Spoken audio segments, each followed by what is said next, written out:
Tell you what was interesting yesterday, and amongst all of the major stories that were going on, this was even before what happened to Charlie Kirk happened, Prince Harry suddenly appeared at the door of Clarence House, and everybody said, wow, what's going on here? Is he going to be reunited with his dad? And so it turns out to be. 54-minute reunion over tea. The front page of The Sun says Harry's tea with the King.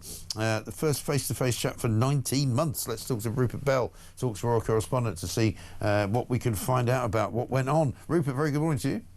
Good morning, Mike. Good to talk to you. I listened to you with some interest yesterday talking to Jeremy Kyle, and I saw that you both kind of went, we sort of want to know what's going to happen here. We sort of want to hear about it, but we also hope that Harry doesn't, spill his guts to NBC as soon as he gets on a plane in America. Well, that is the big wish. As you say, 54 minutes. The King flew back. The sort of first inklings that something might happen was when the King was seen getting onto a plane at Aberdeen. He flies back. He's obviously spending most of his time now in Scotland, I believe, for a weekly cancer sort of treatment and update. And obviously, with Harry being in town, there was a way for them to have this 54-minute get-together over a cup of tea.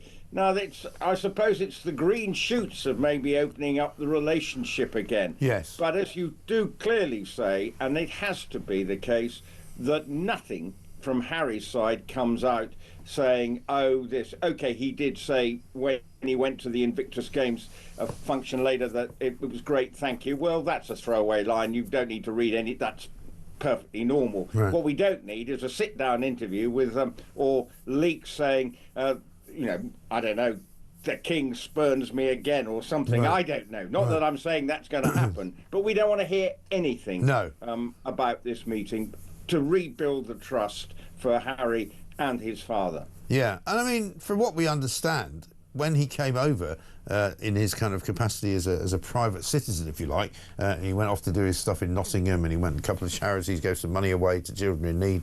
There was no suggestion they were going to meet up. So what do you think has happened to change maybe perhaps his father's view?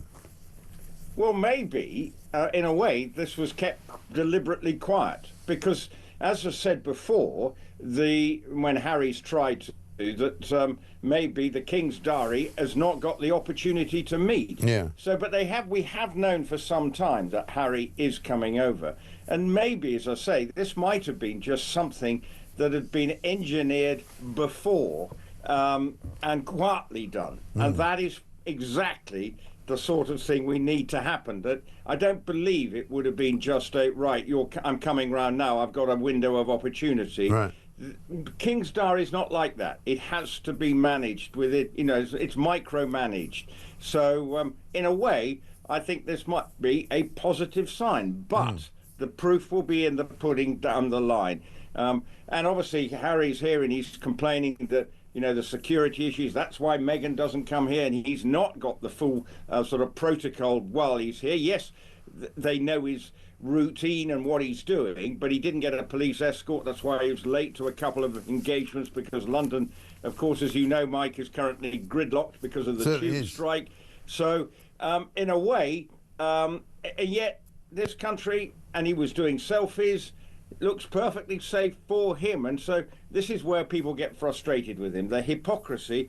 Yet we see what goes on in America, where you would think it's the Badlands, and what's he worried about in this country compared to being in America, compared to being somewhere else. So it's very interesting to see how it plays out in the future. And will it mean that we get Meghan to come over here because Harry is able to say, look, it's perfectly safe, and I actually want my children to see my family? Well, that would be nice. Now, I'm going to ask you a technical question here, because you being from the upper classes know a bit about high tea. And what would they have had for tea as they sat down together in Clarence House? I mean, is it a sort of Fortnum and Mason's special with a few, cucumber sandwiches? What would they have? High tea, that's a load of baloney. It probably just did have a cup of tea. High tea. Oh, come on. High tea is, okay, I'll tell you what high tea is, if I get it right, okay?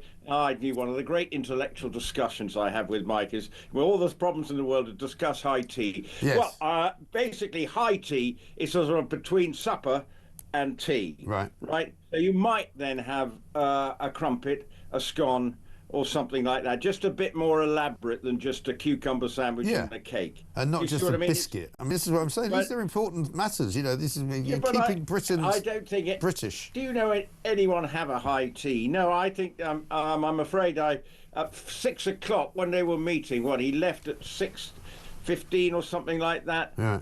That's probably getting to cocktail hour, isn't it? Well, I've got a problem, you see, because I sometimes go to a place called the Wolseley in Piccadilly, which you may be familiar with. You. And I generally hang around a bit longer than I should after lunch, and people start coming in for tea.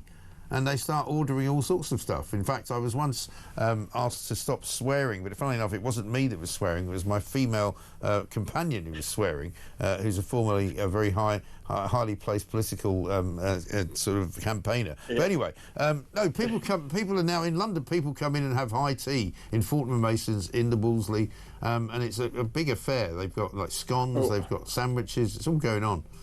Well, I know if you go into the Ritz, you can't get a ticket for tea. Tourists, it's part of the tourist thing, having tea in this. And it's about £100 a go as well. Oh, but anyway, listen. I mean, next time you come to London, you can host me for proper tea, and you can teach me how to do it. Rupert Bell. Thank you very much indeed, Rupert Bell, the man who knows a thing or two about high tea. That's what Prince Harry had with his dad yesterday, apparently.